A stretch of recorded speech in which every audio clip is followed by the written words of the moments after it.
it's been revealed that 7 police forces in England and Wales allow criminals to be recorded as non-binary, meaning they do not consider themselves either male or female. So, an investigation by the Sunday Telegraph this weekend revealed that 2 forces, Norfolk and Suffolk, allow offenders to register as unknown and unspecified, with a spokesman for both forces saying there were 67 different genders that people can present as. Yes, well, Kellie-Jay Keen is a women's rights campaigner and founder of the Standing for Women campaign. She joins us now. Great to see you again. I can't even name more than 5 made-up genders. How on earth can you have 67 genders? Well, you can't, basically, can you? It's ridiculous, nonsensical, quite embarrassing for something as serious as a police force to go along with. Just crazy. Yeah, and that just... When I'm filling out, the equality monitoring forms or whatever, there are very sort of strict boxes in terms of, for example, ticking my ethnicity. I can't go around making up an ethnicity that doesn't exist because they have to track these things.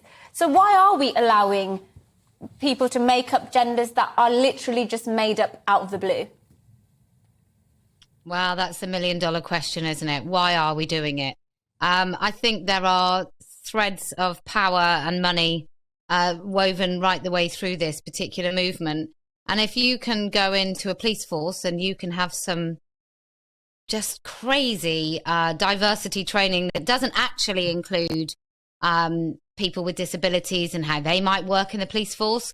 It doesn't actually include the lack of representation of ethnic minorities, but it does include 67 genders. You can charge a few £100s for that, and then you can get them to sign up to a Mickey Mouse diversity and inclusion index, which Stonewall do. Then I think there's your answer. It's just money.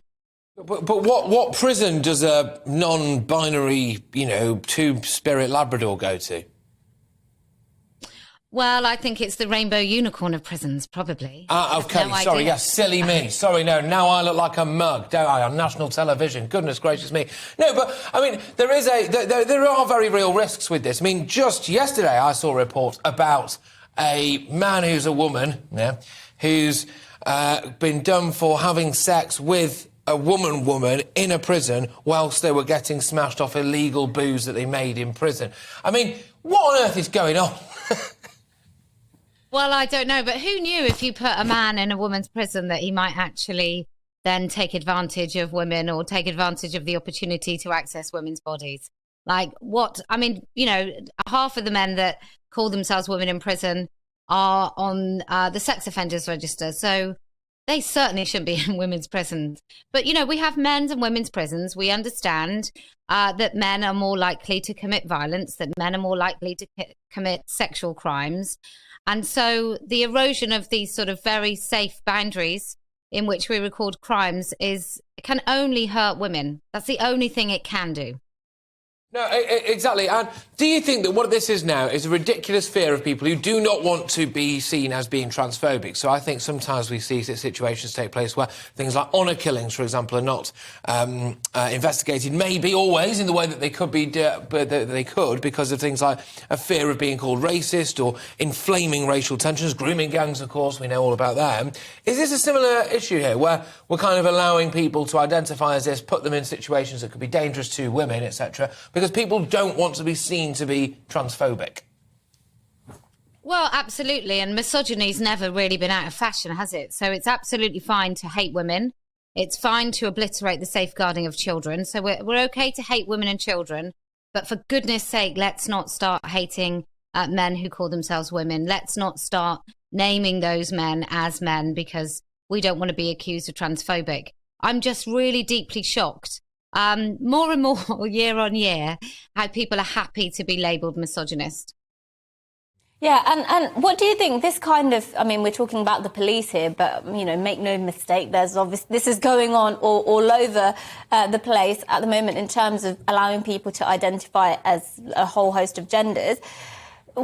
Tell us what you think, how you think this sort of thing could be abused, because we did have an email from a viewer and listener, Steve, who said, well, they'll just use all the categories every time they commit a different crime to confuse the system, because you won't be able to track who on earth it is. One day they'll be male, and the next day they'll be non-binary, and the next time they commit a crime, they'll be, I don't know, whatever the other ones are. It actually has quite dangerous consequences for potentially public safety.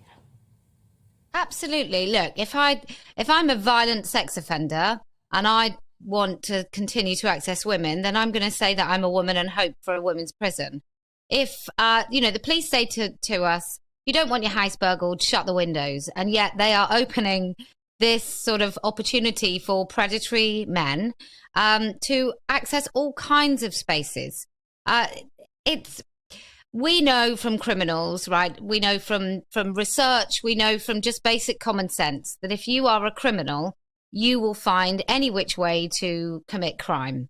And so allowing these open doors for these criminals, it just doesn't make any sense, aside from saying, well, I'm happy to make it easier for this man to access a victim. Yes, all right. Well, look, Kelly, thank you very, very much, as always, and keep fighting the good fight as well, of course. Kellie-Jay Keen there, Thank you. Who is campaigning for women, basically.